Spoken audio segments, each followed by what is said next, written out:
saya akan menjelaskan hal yang melatar belakangi kami memilih kuliner dimsum. Seperti yang kita tahu, di Indonesia, di negara kita ini, memiliki banyak macam menu makanan yang dapat disajikan. Tentu cara penyajiannya berbeda-beda, baik dikukus, digoreng, dibakar, maupun dipanggang. Nah, dimsum ini adalah salah satu kuliner yang berasal dari negara Tiongkok. Nah, orang-orang Tiongkok biasa memakan dimsum ini sebagai sarapan pagi ataupun snack pada siang hari. Nah, hal yang melatar belakangi kami melakukan usaha dimsum ini adalah pada umumnya seperti yang kita dapati, dimsum ini biasa dijual di Indonesia dengan harga yang mahal, dan di mana yang menikmatinya itu hanyalah kalangan menengah sampai ke atas, terutama di daerah Pancur Batu. Di daerah Pancur Batu sangat sedikit orang yang menjual dimsum ini. Jadi oleh karena itu kami menginovasikan untuk membuka usaha dimsum di mana dengan kualitas yang tidak kalah dengan dimsum resto-resto dengan harga yang terjangkau. Nah, nantinya dimsum ini mampu dinikmati oleh kalangan anak-anak, remaja, hingga ke dewasa. Nah, nama usaha kami adalah Yummy Dimsum.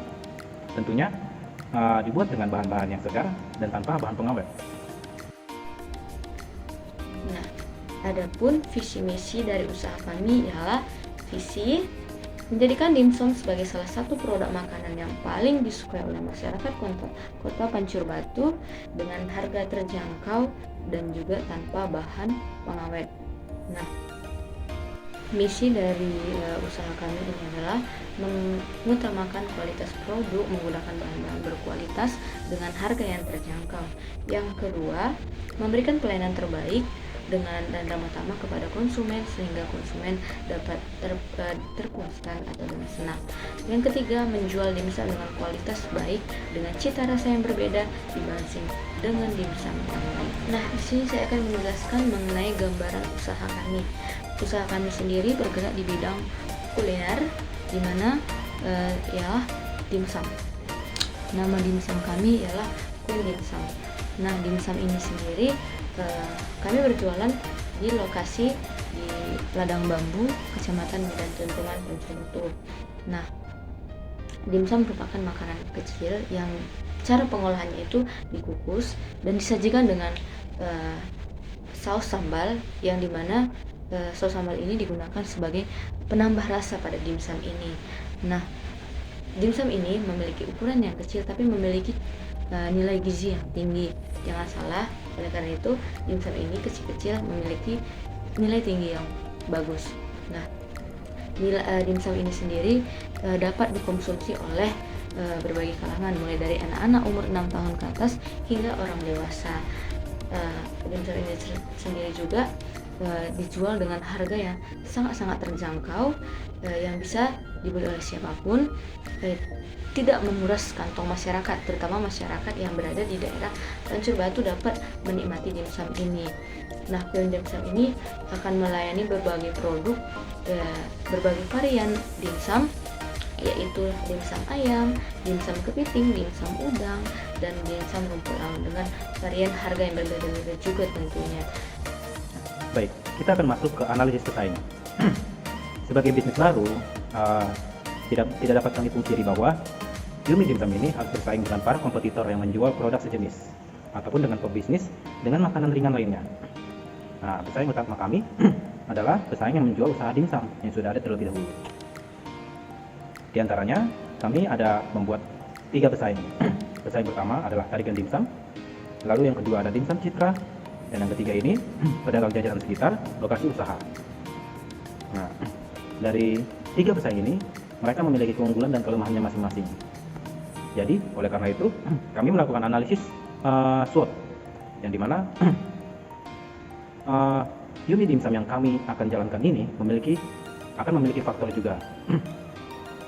Faktor kekuatan dari Yummy Dimsum yang kami miliki adalah bahan-bahan yang kami gunakan berkualitas premium, lalu menawarkan produk dimsum yang tidak hanya lezat, tapi juga sehat karena digunakan dengan bahan-bahan yang segar, lalu harga terjangkau. Nah, dan juga menggunakan kemasan yang tidak hanya praktis, tapi aman bagi makanan.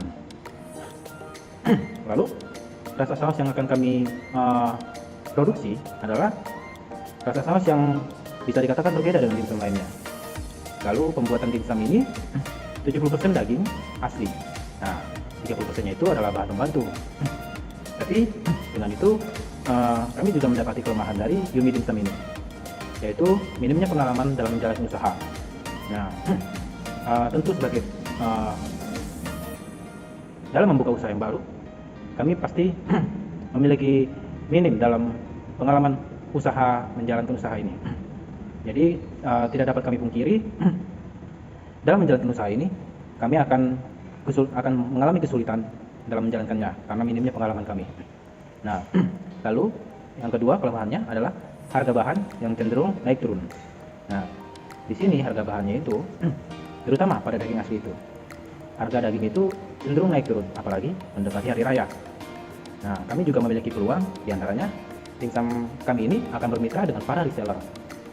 Nah, bermitra dengan para reseller ini maksudnya tidak saat kami membuka dimsum itu, melainkan saat kami menjalankan usaha dimsum ini.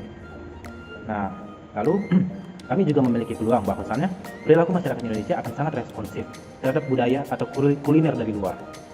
Seperti yang kita tahu juga, rasa ingin tahu masyarakat Indonesia ini atau rasa kepo, nah ini sangatlah tinggi. Jadi pasti akan sangat penasaran dengan budaya atau kuliner dari luar. Dan juga peluang yang ketiga, budaya masyarakat Indonesia itu konsumtif. Nah, konsumtif di sini adalah masyarakat Indonesia cenderung menikmati hidup dengan cara berbelanja atau mengedarkan uangnya dengan konsumsi yang berlebihan. Nah, di analisis ini kami juga memiliki ancaman tentunya. Seperti yang sudah saya jelaskan sebelumnya, produk dimsum ini memiliki kompetitor yang sudah memulai bisnisnya duluan. Nah, lalu banyaknya kompetitor yang akan semakin meniru produk dimsum. Jadi, dari analisis yang kami lakukan, dimsum kami akan lebih unggul dengan kompetitor lain dari segi harga yang terjangkau dengan bersaing, lalu juga cita rasa dan kandungan gizi yang tinggi, sehingga pelanggan tertarik membelinya. Baik, sekian mengenai analisis desain. Selanjutnya adalah aspek pemasaran. Yang pertama adalah target pasar.